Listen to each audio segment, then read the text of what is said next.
Hello everyone, welcome to my YouTube channel. तो आज हम लोग डिस्कस करेंगे पेडागोजी के कुछ क्वेश्चन जो कि सीटेट 2019 दिसंबर में आए हुए हैं।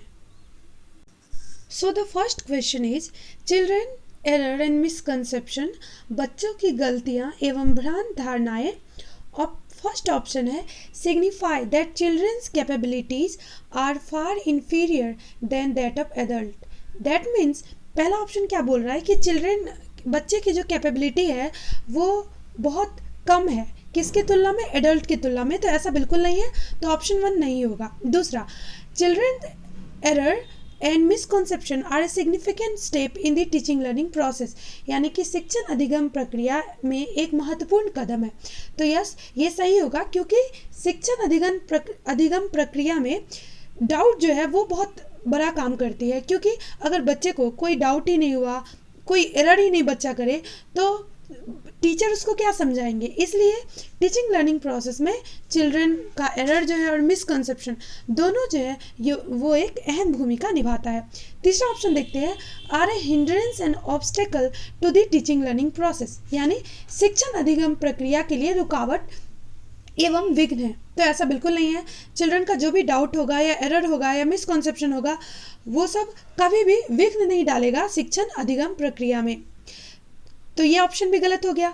चौथा option, should be ignored in the teaching learning process, अगर बच्चे के डाउट को ही हम लोग इग्नोर कर दें तो शिक्षण अधिगम प्रक्रिया कैसे मजबूत होगी, कैसे अच्छी होगी। इसलिए सिर्फ option 2 is correct, other all are wrong. Now the second question is, in the constructivist frame child is viewed as, संरचनात्मक ढांचे में बच्चे को किस रूप में देखा जाता है। तो कंस्ट्रक्टिविस्ट जो है आइडिया जो है, इसमें माना जाता है कि बच्चे जो है वो लिटिल साइंटिस्ट है, यानी कि साइंटिफिक इन्वेस्टिगेटर है। पियाजेट ने कहा था कि बच्चे जो है वो लिटिल साइंटिस्ट होते हैं। तो ऑप्शंस देखते हैं इसमें। पहला है problem solver and a scientific investigator, तो हाँ, एक समस्या समाधान करने वाला तथा वैज्ञानिक अन्वेषक के रूप में। हाँ, ये ऑप्शन तो बिल्कुल सही है। सेकंड ऑप्शन देखते हैं, miniature adult who is less than adult in all aspect such as size, cognition and emotion, यानी लघु वयस्क के रूप में जो सभी पक्षों जैसे आकार, संज्ञान तथा संवेग में वयस्क की तुलना में कम हो। तो ये ऑप्शन गलत होगा। तीसरा, तबुला रसा और ब्लैंक स्लेट, पहले के ज़माने में ऐसा माना जाता था कि बच्चे जो है वो खाली स्लेट जैसा है, उस पर जो भी लिख दो वही बच्चा सीख जाएगा, बल्कि अभी जो है ऐसा बिल्कुल भी नहीं है। बच्चे को हम लोग अहम भूमिका देते हैं टीचिंग लर्निंग प्रोसेस में। चौथा, पैसिव विंग, तो अगर कहीं पे पैसिव ऑप्शन दिखे तो ये बिल्कुल रॉन्ग है, क्योंकि निष्क्रिय रूप से कभी नहीं भागीदारी निभा सकता है बच्चा। हम लोग बच्चे को हमेशा एक्टिव होने के लिए बोलते हैं टीचिंग लर्निंग प्रोसेस में। तो ऑप्शन ए जो है वो करेक्ट है। Now the third question is, a teacher's role while using cooperative learning in her class, अपनी कक्षा में सहयोगात्मक अधिगम का प्रयोग करते समय एक शिक्षक की भूमिका किस प्रकार की होती है। तो ये क्वेश्चन किस पे बेस्ड है कि टीचर का क्या रोल है क्लासरूम में। तो पहला ऑप्शन है, it's to support the group which has the bright and the talented children, उस समूह का सहयोग करना जिसमें होनहार एवं प्रतिभाशाली बच्चे हैं। तो ये ऑप्शन जो है वो रॉन्ग है। क्यों रॉन्ग है? क्योंकि एक टीचर का काम सिर्फ तेज बच्चे को पढ़ाना नहीं है, बल्कि जो एवरेज बच्चे हैं उनको भी पढ़ाना है, और सबको एक समान देखना, एक समान पढ़ाना चाहिए। किसी एक पे ज़्यादा ध्यान और एक पे कम ध्यान देना ये बिल्कुल गलत है। तो ऑप्शन ए रॉन्ग है। ऑप्शन 2 की ओर बढ़ते हैं, It's to be a silent spectator and let children do what they want, एक मुख दर्शक होना तथा बच्चे जो करना चाहते हैं उन्हें करने देना। नहीं, ये रॉन्ग है, क्योंकि साइलेंट स्पेक्टेटर तब क्या काम होगा, अगर बच्चे जो चाहेंगे वो वही करेंगे, तो फिर टीचर का रोल इसमें क्या हुआ। बच्चे तो खुद से ही करेंगे जो करेंगे। तो एक टीचर का रोल है कि वो बच्चे को सही दिशा दिखाए, सही दिशा में पढ़ाए, सही ढंग से सोचने को सिखाए।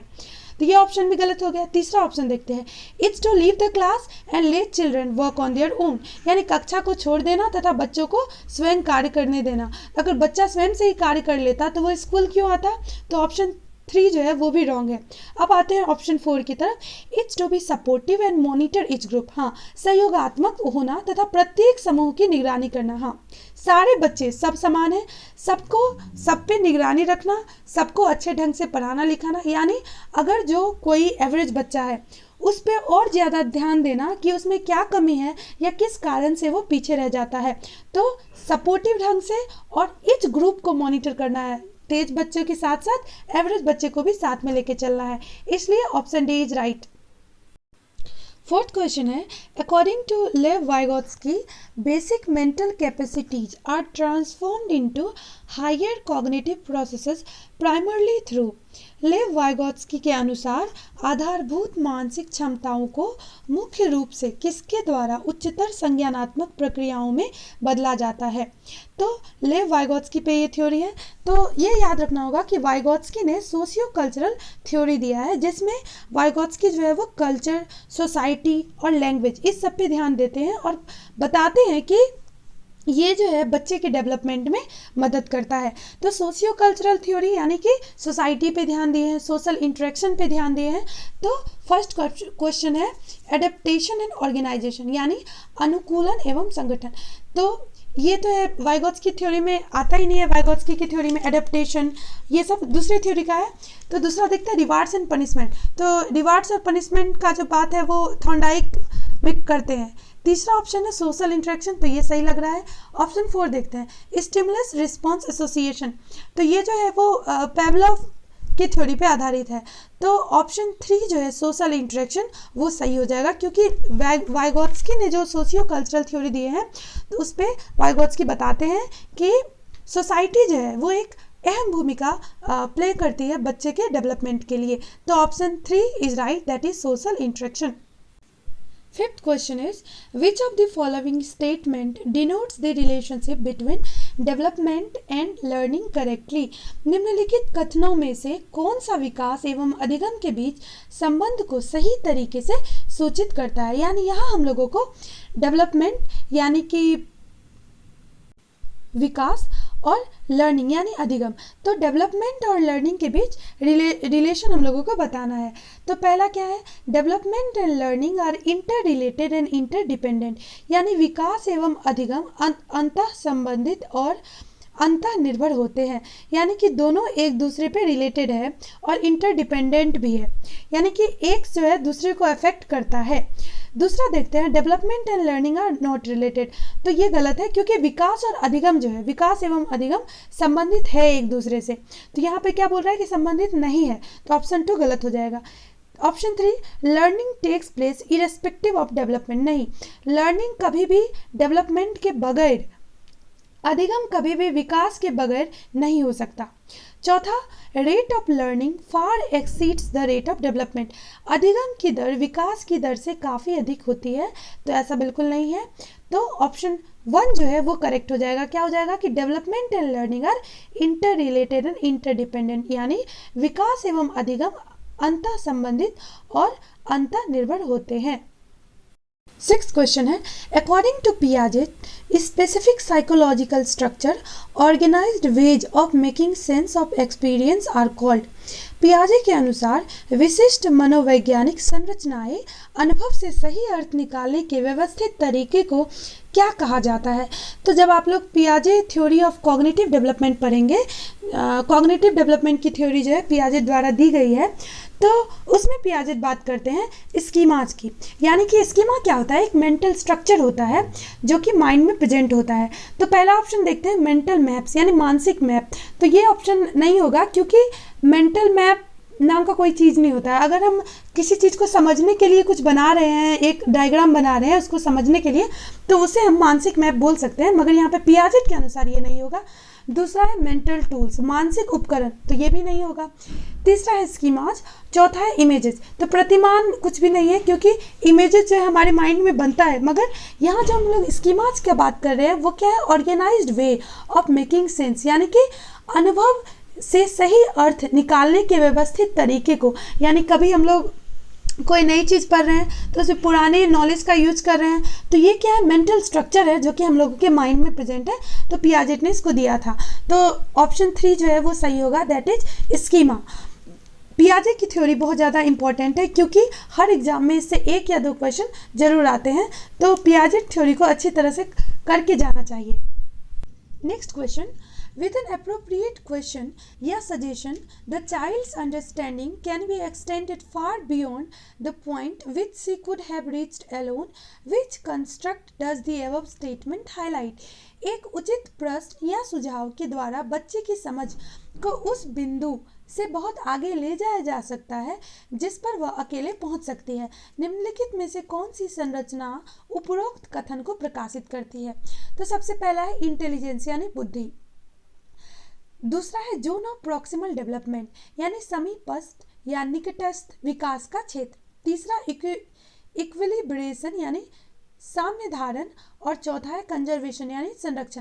तो इसमें क्या है कि अगर आप लोगों ने वाइगोत्स्की की थ्योरी पढ़ी होगी तो सोशल कल्चरल थ्योरी वाइगोत्स्की ने दिया था, तो उसमें वाइगोत्स्की ने बात किया था जोन ऑफ प्रॉक्सिमल डेवलपमेंट। तो जोन ऑफ प्रॉक्सिमल डेवलपमेंट क्या है कि बच्चे को हम जो है इसके फुल प्रोवाइड करेंगे, यानी ये गाइडेंस प्रोवाइड करेंगे टीचर को यहाँ पे क्या माना गया है? फैसिलिटेटर, यानी कि हम बच्चे की जो है मदद करेंगे उसको एक पॉइंट तक आगे बढ़ाने के लिए, उसकी समझ बढ़ाने के लिए, मगर बच्चा वो खुद से करेगा। टीचर क्या करेगा? सिर्फ हेल्प प्रोवाइड करेगा उसको। तो इसको बोलते हैं जोन ऑफ प्रॉक्सिमल डेवलपमेंट, और जो हेल्प प्रोवाइड करता है उस हेल्प को क्या बोलते हैं? इसके फोल्डिंग। तो ऑप्शन जो है जोन ऑफ प्रॉक्सिमल डेवलपमेंट ये सही होगा। इसमें जो दो ऑप्शन है यानी इक्विलिब्रेशन और कंजर्वेशन, तो ये पियाजेट ने दिया है, और पहला जो है इंटेलिजेंस यानी बुद्धि, इस पे जो है बहुत सारे इंटेलिजेंस की थ्योरी दी गई है, होवार्ड गार्डनर आदि। तो यहाँ जो बात हो रहा है वो जोन ऑफ प्रॉक्सिमल डेवलपमेंट की बात हो रही है जिसे वाइगोत्स्की ने दिया था। तो ऑप्शन 2 जो है समीपस्थ निकटस्थ विकास का क्षेत्र, तो ऑप्शन 2 इज राइट।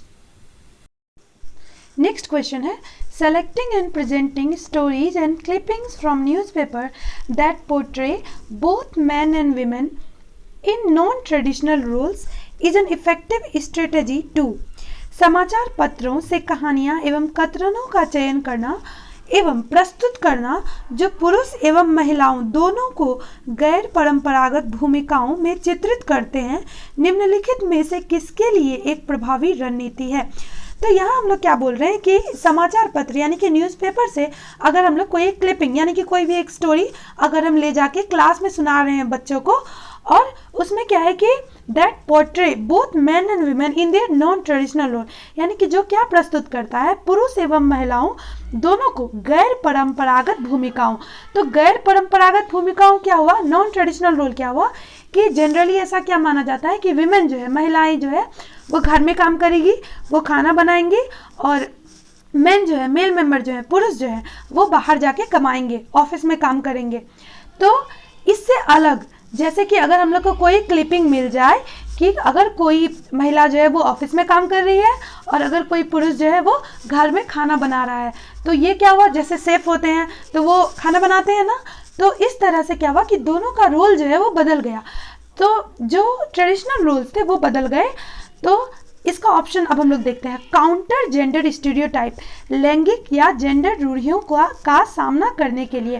तो अब जेंडर स्टीरियोटाइप क्या है? जेंडर रूढ़ियाँ क्या है कि हम लोग ऐसा मान लेते हैं कि कोई एक जेंडर जो है वो एक पर्टिकुलर टाइप ऑफ काम करेगा, जैसे कि अगर कोई महिला है तो वो सिर्फ खाना ही बनाएगी, वो बाहर जाके काम नहीं कर सकती। तो ये क्या है? सोच अभी भी है कहीं ना कहीं कुछ सामाजिक तत्वों में कि महिलाएं जो है वो घर में काम करेंगी और पुरुष जो है वो बाहर जाएंगे। तो ये जेंडर स्टीरियोटाइप हुआ, यानी कि महिला और पुरुष में जो है हम रोल बांट के एक स्टीरियोटाइप रूढ़ियाँ बना रहे, रूढ़िवादी बन रहे हैं हम ये करके। तो यहाँ पे कह रहे हैं काउंटर करना, यानी इसको सामना करने के लिए हम लोग ये एग्जाम्पल दिए, इसको काउंटर करने के लिए कि नहीं ऐसा नहीं है, अब जो है रोल चेंज हो गया है, कोई भी काम कर सकता है। दूसरा, प्रमोट जेंडर बाइस, तो लैंगिक या जेंडर पक्षपात को बढ़ाने के लिए। तो अब जेंडर पक्षपात क्या होता है? जेंडर बाइसनेस क्या होता है? किसी एक के प्रति झुकाव। अब एक के प्रति झुकाव क्या है कि अगर मान लीजिए क्लास में कोई टीचर है, अगर वो कोई मेल टीचर है मान लीजिए, और वो ज़्यादा जो है ध्यान किसी खास बच्चे पे दे रहे हैं, एक पर्टिकुलर जेंडर पे, अगर हो सकता है कि वो सिर्फ एक लड़के को ही पढ़ा रहे हैं और बोल रहे हैं कि नहीं वही तेज बनेगा, यानी एक के प्रति झुकाव है, तो क्या वो उसको प्रमोट करता है? तो नहीं, ये उसको प्रमोट नहीं करता। तीसरा ऑप्शन है प्रमोट जेंडर कॉन्स्टेंसी, यानी लैंगिक या जेंडर स्थिरता को बढ़ाने के लिए। तो बिल्कुल नहीं, जेंडर कॉन्स्टेंसी कुछ भी नहीं होता, जेंडर स्थिरता को बढ़ाने के लिए ये प्रमोट नहीं कर रहा है, ये जो हम लोग क्लिपिंग शो कर रहे हैं क्लासरूम में। चौथा ऑप्शन है इनकरेज स्टीरियोटाइपिकल जेंडर रोल्स, रूढ़िवादी लैंगिक या जेंडर भूमिकाओं को प्रोत्साहन देने के लिए। तो बिल्कुल नहीं, हम लोग प्रोत्साहन तो नहीं दे रहे जेंडर रोल के लिए, बल्कि बच्चों में जो है जागरूकता फैला रहे हैं कि कोई भी जेंडर कोई भी काम कर सकता है, किसी एक के लिए पर्टिकुलर कोई भी वर्ग जो है वो नहीं है। तो यहाँ पे क्या होगा, ऑप्शन 1 जो है काउंटर जेंडर स्टीरियोटाइप, यानी लैंगिक रूढ़ियों का सामना करने के लिए हम ये एग्जाम्पल बच्चों को क्लासरूम में प्रस्तुत कर रहे हैं। नेक्स्ट क्वेश्चन है, read the following description and identify the stage of moral reasoning of Kohlberg, यानी निम्नलिखित वर्णन को पढ़िए तथा कोलबर्ग के नैतिक तर्क की अवस्था को पहचानिए। तो वर्णन दिया गया है, डिस्क्रिप्शन दिया गया है, right action is defined by self chosen ethical principles of conscience that are valid for all humanity regardless of law and social agreement। अंतःकरण के स्वचयनित नैतिक सिद्धांतों के द्वारा सही कार्य परिभाषित किया जाता है जो कानून एवं सामाजिक समझौते पर ध्यान दिए बिना संपूर्ण मानवता के लिए वैध होता है।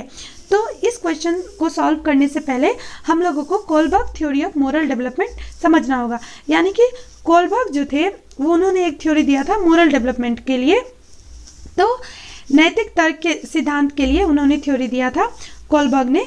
तो इसमें क्या है, उन्होंने 3 लेवल्स को समझाए हैं और 6 स्टेजेस दिए हैं।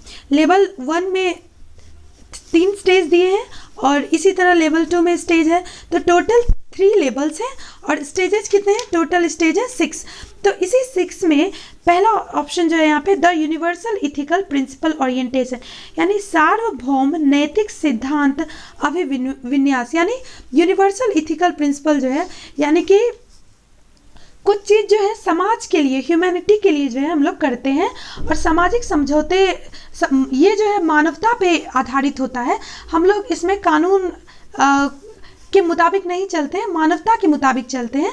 तो ये कौन सा प्रिंसिपल है, लास्ट स्टेज जो कोलबर्ग का है कि the universal ethical principle orientation, सार्वभौमिक नैतिक सिद्धांत अभिविन्यास। दूसरा है इंस्ट्रूमेंटल पर्पस ओरिएंटेशन, यंत्रीय उद्देश्य अभिविन्यास। तीसरा है सोशल कॉन्ट्रैक्ट ओरिएंटेशन, सामाजिक अनुबंधन अभिविन्यास। सोशल ऑर्डर मेंटेनिंग ओरिएंटेशन, सामाजिक क्रम व्यवस्था अभिविन्यास। तो सोशल ऑर्डर क्या है कि सब कुछ सही होना चाहिए, अगर कोई गलत काम कर रहा है तो उसको हम लोग सौंप देंगे कानून को, है ना, पुलिस को सौंप देंगे। तो ये है सोशल ऑर्डर। तो समाज जो चलता है वो एक ऑर्डर के मुताबिक चलता है, मगर एक प्रिंसिपल ये भी है कि यूनिवर्सल इथिकल प्रिंसिपल, सार्वभौमिक नैतिक सिद्धांत अभिविन्यास। तो कोलबर्ग थ्योरी अच्छे से समझने के लिए, इस क्वेश्चन को अच्छे से समझने के लिए कोलबर्ग थ्योरी का ज्ञान अच्छे से होना चाहिए। तो ऑप्शन ए सही है, यूनिवर्सल इथिकल प्रिंसिपल ओरिएंटेशन, यानी सार्वभौमिक नैतिक सिद्धांत अभिविन्यास।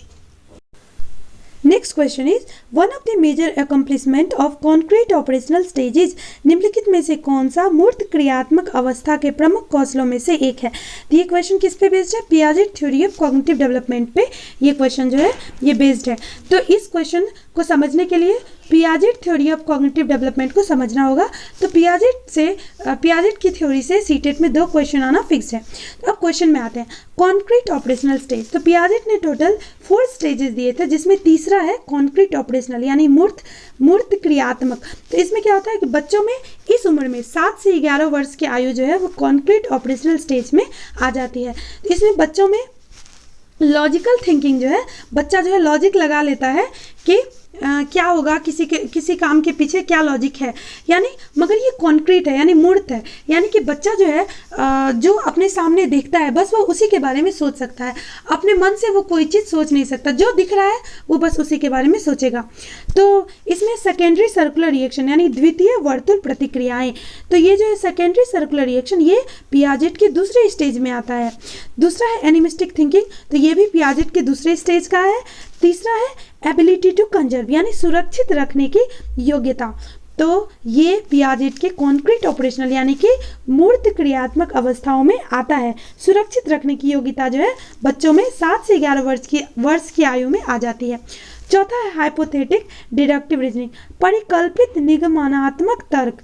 तो ये जो है 11 साल से ऊपर के बच्चों को ये चौथा स्टेज है पियाजेट की, फॉर्मल ऑपरेशनल स्टेज। इसमें जो है बच्चा अपने से सोच लेता है और वो ना सिर्फ मूर्त चीज़ों को बल्कि अमूर्त चीज़ों के बारे में भी वो सोच सकता है। मगर ये इसका एज कितना है?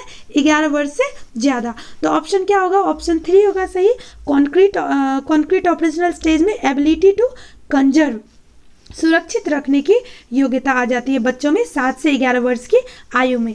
तो सुरक्षित रखने की योग्यता option 3 is correct. 11 number question है, constructivist such as gene पियाजे and लेव Vygotsky view learning as a.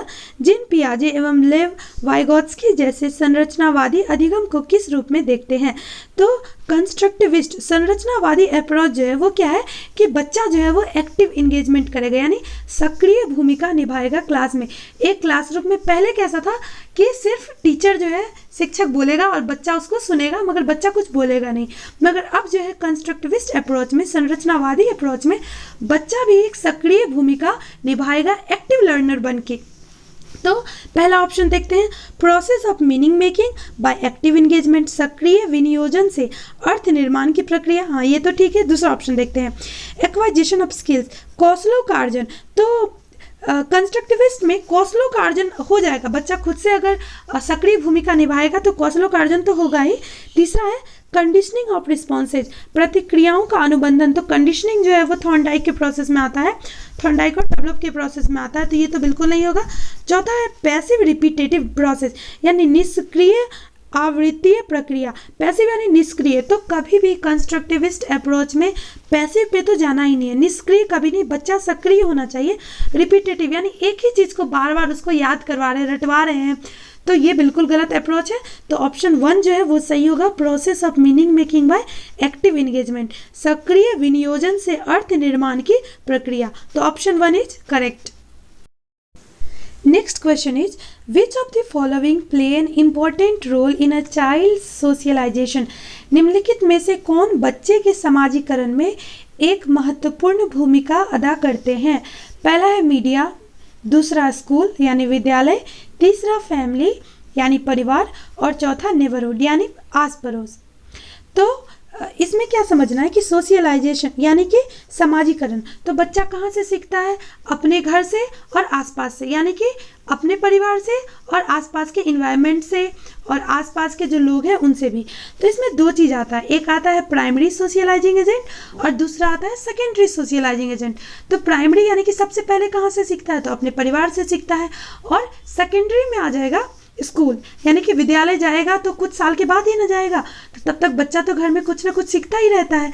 तो मगर यहाँ ऑप्शन क्या है कि इन तो चारों समाजीकरण में अपना भूमिका निभाते हैं। तो यहाँ पूछ रहा है कि कौन कौन से ऑप्शन जो है यहाँ पे भूमिका निभाते हैं चाइल्ड के सोशलाइजेशन में। तो चारों जो है बहुत अहम भूमिका निभाते हैं, तो ऑप्शन 1 सही होगा, दैट इज 1, 2, 3 एंड 4, यानी कि चारों जो है मीडिया, विद्यालय, परिवार, आस पड़ोस, चारों जो है बच्चों के समाजीकरण में अहम भूमिका निभाते हैं। अब है दूसरा question, as per Howard Gardner theory of multiple intelligence, how would the intelligence of a person with the following characteristics be categorised. Howard Gardner के बहुबुद्धि सिद्धांत के अनुसार निम्नलिखित विशेषताओं से युक्त एक व्यक्ति की बुद्धि को किस प्रकार से वर्गीकृत किया जा सकता है? तो कैरेक्टरिस्टिक्स या विशेषताएं हैं, ability to detect and respond appropriately to the moods and temperaments, motivations and intentions of others. तो होवार्ड गार्डनर ने 8 टाइप्स ऑफ इंटेलिजेंस बताया है, जिसमें एक है इंटरपर्सनल, अंतर्वैयक्तिक। तो इंटरपर्सनल इंटेलिजेंस क्या है कि इसमें जो है कम्युनिकेशन स्किल बहुत ज़्यादा स्ट्रांग होता है, जो कि हम लोगों को कैरेक्टरिस्टिक्स में दिया हुआ है। Ability to detect and respond appropriately to the moods, दूसरों की मनोदशा को समझना, तो ये किस में आता है? इंटरपर्सनल में, इंटरपर्सनल इंटेलिजेंस में आता है। दूसरों को अच्छे तरह से समझना, दूसरों के साथ अच्छे से इंटरेक्ट करना, पॉजिटिव रिलेशन बना के रखना, दूसरों के मूड के अनुसार जो है बिहेव करना, अपना भी दूसरों की मनोदशा को समझना, तो ये सारा चीज़ किस में आ जाएगा, interpersonal theory of interpersonal intelligence में आ जाएगा। तो ऑप्शन 4 जो है वो क्या है, इंटरपर्सनल, तो ये सही हो जाएगा। बाकी दूसरा जो है थेरेपेटिक, नेचुरलिस्टिक, इंट्रापर्सनल, तो इंटरपर्सनल कोई इंटेलिजेंस होता ही नहीं है गार्डनर की थ्योरी में, तो ये कंफ्यूज करने के लिए दिया हुआ है, तो ऑप्शन 4 जो है वो सही है। नेक्स्ट क्वेश्चन है, which of the following should be the reason for assessment of children, यानी बच्चों के मूल्यांकन के लिए निम्नलिखित में से कौन से कारण होने चाहिए। यानी बच्चों के जो हम एग्जाम लेते हैं, तो एग्जाम लेने का कारण क्या है, तो पहला ऑप्शन देखते हैं, to separate and label children into non achievers, low achievers, average and high achievers. बच्चों को गैर उपलब्धि वाले, निम्न उपलब्धि वाले, औसत एवं उच्च उपलब्धि वाले के रूप से रूप में अलग करना एवं नाम देना। तो ये ऑप्शन बिल्कुल गलत है। हम लोग एग्जाम इसलिए नहीं लेते हैं क्योंकि हम लोगों को अच्छे इंटेलिजेंट बच्चे और जो एवरेज बच्चे हैं उनको हम लोग को अलग अलग रूप में बांटना है, बल्कि इसलिए लेते हैं ताकि बच्चे कौन से टॉपिक को अच्छे से नहीं समझ पाए हैं, या हर एक बच्चे में कोई ना कोई कमी होगा, कोई टॉपिक को वो अच्छे से नहीं समझा होगा, तो हम लोगों को वो समझाने के लिए कि बच्चों को किस टॉपिक में दिक्कत हो रही है, कठिनाई हो रही है, तो उसके लिए हम लोग करते हैं, ना कि बच्चों को कैटेगराइज करने के लिए, बांटने के लिए। तो option 1 is absolutely wrong. Second option, to improve teaching learning process in the classroom, कक्षा में शिक्षण अधिगम प्रक्रियाओं में सुधार करना। तो क्या है कि अगर टीचर को पता चलेगा कि कोई एक टॉपिक है जिससे कोई भी बच्चा जो है अच्छा मार्क्स नहीं ला पा रहा है, तो शिक्षक क्या करेगा कि अपना टीचिंग मेथडोलॉजीज में परिवर्तन करेगा, चेंज करेगा, वो डिफरेंट स्टाइल ऑफ टीचिंग अपनाएगा, तरह तरह के लर्निंग टूल को यूज करेगा जिससे बच्चों को समझ में आए। अगर कोई एक चीज़ है जो ब्लैक बोर्ड मेथड से अगर बच्चे को समझ में नहीं आ रहा है, तो उनको हम लोग प्रोजेक्ट मेथड से समझाएंगे, या बच्चों को करने देंगे, या डिबेट करवाएंगे, क्विज करवाएंगे। तो ये ऑप्शन ठीक है। नेक्स्ट ऑप्शन देखते हैं, to find out what changes and progress in learning that takes place in the child over a period of time, समय के साथ बच्चों में होने वाले अधिगम परिवर्तनों एवं प्रगति के बारे में पता लगाना। तो ये ऑप्शन भी सही लग रहा है कि समय के अनुसार जो है बच्चों में होने वाले अधिगम परिवर्तनों, यानी जैसे टाइम चेंज कर रहा है, बच्चा में क्या प्रोग्रेस आ रहा है कि नहीं, कि क्या बच्चा वही जगह पे है जहाँ से हम लोग पढ़ाना स्टार्ट किए थे, या बच्चा में कुछ चेंज आया है। तो ये ऑप्शन भी सही लग रहा है। ऑप्शन 4 देखते हैं, to discuss the capabilities, potential, strengths and challenging areas of child with the parents, बच्चे की क्षमताओं, संभावनाओं, सशक्त पक्षों एवं चुनौतीपूर्ण पक्षों के बारे में माता पिता के साथ चर्चा करना। यानी कि बच्चे में अगर कोई कमी है तो हम अगर पेरेंट टीचर मीटिंग में अभिभावक के साथ अगर बात करें, समझाए कि इसको जो है, इस बच्चे को इस एरिया में जो है वो कठिनाई हो रही है, तो अगर अभिभावक समझेंगे इस बात को, तो वो भी घर में अपने बच्चों पे ध्यान दे पाएंगे। तो ऑप्शन 2, 3, 4 जो है वो सही लग रहा है, सिर्फ ऑप्शन 1 जो है वो गलत है। तो यहाँ ऑप्शन 4 करेक्ट हो जाएगा, दैट इज 2, 3 एंड 4। 1 तो बिल्कुल गलत है, तो 1 सिर्फ एक ऑप्शन में नहीं है जो कि है 2, 3 और 4। तो ऑप्शन 4 क्या हो जाएगा, correct. Next question is, several research studies show that teachers have more overall interaction with boys than girls. What is the correct explanation for this? अनेक शोध अध्ययनों से पता चलता है कि शिक्षक लड़कियों की अपेक्षा लड़कों से अधिक पारस्परिक क्रिया करते हैं। इसका सही विवेचन क्या है? पहला ऑप्शन है कि, तो ये क्वेश्चन क्या बोल रहा है कि अनेक शोध जो है ये बताता है कि शिक्षक जो है वो ज़्यादा लड़के पे ध्यान दे रहे हैं, बॉयज़ पे ध्यान दे रहे हैं देन गर्ल्स की अपेक्षा क्या हो रहा है, बॉयज़ पे ज़्यादा ध्यान दे रहे हैं। तो इसका ऑप्शन क्या होगा कि boys are easier to manage than girls in the classroom, कक्षा में लड़कियों की तुलना में लड़कों को अधिक आसानी से नियंत्रित किया जा सकता है। ये ऑप्शन बिल्कुल गलत है, ऐसा बिल्कुल नहीं है। बॉयज हो चाहे गर्ल्स हो, दोनों सेम है, किसी को आसानी से नियंत्रित या कठिनाई से नियंत्रित ऐसा कुछ होता ही नहीं है, सभी को समान रूप से हम लोग पढ़ा सकते हैं। दूसरा, boys have much more academic capabilities than girl, लड़कियों की तुलना से लड़कों में शैक्षिक क्षमताएं काफ़ी अधिक होती है। बिल्कुल गलत, ऐसा क्यों है? लड़की में भी शैक्षिक क्षमताएं होती है, बल्कि दोनों में बराबर होती है, समान होती है, ना किसी में ज़्यादा ना किसी में कम। तो option 2 is also wrong. Option 3 में आते हैं, boys need more attention than girls, लड़कियों की तुलना में लड़कों को अधिक अवधान की आवश्यकता होती है। बिल्कुल गलत, बॉयज को ज़्यादा अटेंशन चाहिए। ऐसा नहीं है। Option 4, this is an example of gender बाइस इन टीचिंग, यह शिक्षण में लिंग पक्षपात का एक उदाहरण है। हाँ, जेंडर बाइस क्या होता है कि किसी एक जेंडर के प्रति झुकाव, यानी यहाँ पे क्या है, मेल जेंडर जो कि है बॉय के प्रति जो है झुकाव है, तो ये एग्जाम्पल है जेंडर बाइसनेस का। तो ये सही नहीं है, बल्कि हम लोगों को जेंडर बाइसनेस जो है वो रोकना चाहिए। जेंडर बाइसनेस क्लास में नहीं होना चाहिए। गर्ल्स हो चाहे बॉयज हो, दोनों को सही ढंग से पढ़ाना चाहिए। दोनों समान है, दोनों में कोई अंतर नहीं है। मगर ये क्या शो कर रहा है, ये जेंडर बाइसनेस शो कर रहा है, लिंग पक्षपात जो है यहाँ पे शो कर रहा है। तो ऑप्शन 4 जो है वो सही है। क्वेश्चन 16 है, which of the following is central to the concept of progressive education, निम्नलिखित में से कौन सा प्रगतिशील शिक्षा की अवधारणा के बारे में प्रमुख है। तो प्रोग्रेसिव एजुकेशन क्या है, प्रगतिशील शिक्षा क्या है कि सब साथ में लेके सबको पढ़ना है, हर एक बच्चा पे ध्यान देना है।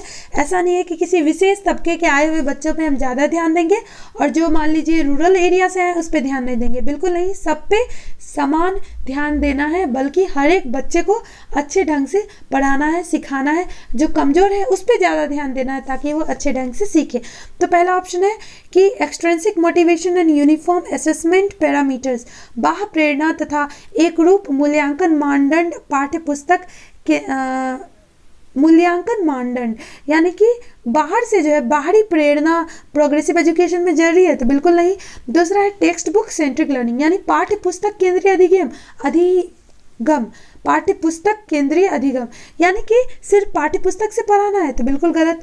तीसरा है belief in the capabilities and potential of every child, प्रत्येक बच्चे की क्षमता एवं संभावना में विश्वास करना, यानी कि हर एक बच्चे में जो है क्षमता है कुछ करने का, कुछ बनने का। इसलिए हर एक बच्चे पे प्रोग्रेसिव एजुकेशन जो है बिलीव करता है कि हर एक बच्चा बहुत अच्छा कर सकता है शिक्षा में। चौथा है स्टैंडर्ड इंस्ट्रक्शन एंड असेसमेंट, मानक निर्देश एवं मूल्यांकन। तो स्टैंडर्ड इंस्ट्रक्शन तो सबके लिए है, मगर असेसमेंट अगर मान लेते हैं कि कोई बच्चा जो है वो देख नहीं पाता है, तो क्या उसके लिए समान तरीके से परीक्षा ले सकते हैं? नहीं ले सकते हैं। उनको जो है विजुअल अगर दिखता ही नहीं है तो उनको हम लोग दूसरे तरीके से एग्जाम लेंगे, उसको दूसरे तरीके से पढ़ाएंगे।